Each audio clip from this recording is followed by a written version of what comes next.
ಇಷ್ಟು ದಿನ ಅಜ್ಞಾತವಾಸದಲ್ಲಿದ್ದ ದೋಸ್ತಿ ಸರ್ಕಾರ ನಿದ್ದೆಗೆಡಿಸಿದ ರಮೇಶ್ ಜಾರಕಿಹೊಳಿ ಪ್ರತ್ಯಕ್ಷವೇನೋ ಆಗಿದ್ದಾರೆ. ಆದರೆ ಮಾಧ್ಯಮದವರ ಮೇಲೆ ಹರಿಹಾಯುವುದರ ಮೂಲಕ ತಮ್ಮ ದರ್ಪ ಪ್ರದರ್ಶಿಸಿದ್ದಾರೆ. ಮಾಧ್ಯಮದವರ ವಿರುದ್ಧ ಜಾರಕಿಹೊಳಿ ನಡೆಸಿದ್ದ ದಬ್ಬಾಳಿಕೆಯ ಕಂಪ್ಲೀಟ್ ರಿಪೋರ್ಟ್ ಇಲ್ಲದೆ ನೋಡಿ.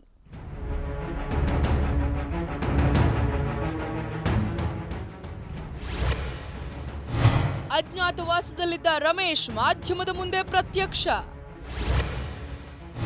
ಮಾಧ್ಯಮದವರ ಮೇಲೆ ಜಾರಕಿಹೊಳಿ ಕೆಂಡ.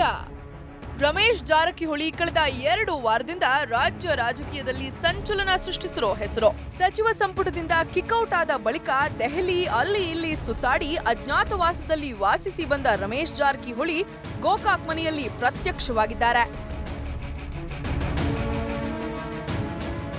ಆದ್ರೆ ಈ ಸುದ್ದಿಯನ್ನ ಪ್ರಸಾರ ಮಾಡಲು ಹೋದ ಮಾಧ್ಯಮದವರನ್ನ ಕಂಡ ರಮೇಶ್ ಜಾರಕಿಹೊಳಿ ಫುಲ್ ಗರಂ ಆಗಿದ್ರು. ಏನ್ ಸರ್ ಅಂತ ಕೇಳಿದ್ರೆ ನಾಲಿಗೆ ಹರಿಬಿಟ್ಟಿದ್ದು ಹೀಗೆ ನೋಡಿ.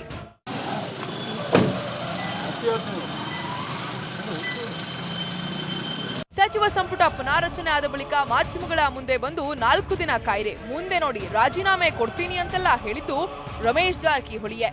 ಆದ್ರಿವತ್ತು ಹತಾಶೆಗೊಳಗಾದವರಂತೆ ಮಾಧ್ಯಮಗಳ ಮೇಲೆ ಗೂಬೆ ಕೂರಿಸೋ ಯತ್ನ ಮಾಡ್ತಿದ್ದಾರೆ. ಬಿಜೆಪಿ ಯುವ ಮೋರ್ಚಾ ಪ್ರಧಾನ ಕಾರ್ಯದರ್ಶಿ ವಿಜಯೇಂದ್ರ ರಮೇಶ್ ಜಾರಕಿಹೊಳಿ ಹೇಳಿಕೆ ಖಂಡಿಸಿದ್ದಾರೆ.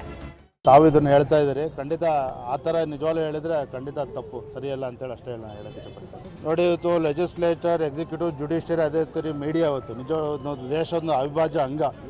ನಿಜವಾಗ್ಲೂ ಕೂಡ ಇವತ್ತು ಸರ್ಕಾರದ ಆಡಳಿತವನ್ನು, ಸರ್ಕಾರದ ವೈಫಲ್ಯಗಳನ್ನು ಜನರಿಗೆ ತಲುಪಿಸೋ ದಿಕ್ಕಿನಲ್ಲಿ ಇವತ್ತು ಮಾಧ್ಯಮದ ಕೆಲಸ ಭಾಳ ಪ್ರಮುಖ ಇರತಕ್ಕಂಥದ್ದು.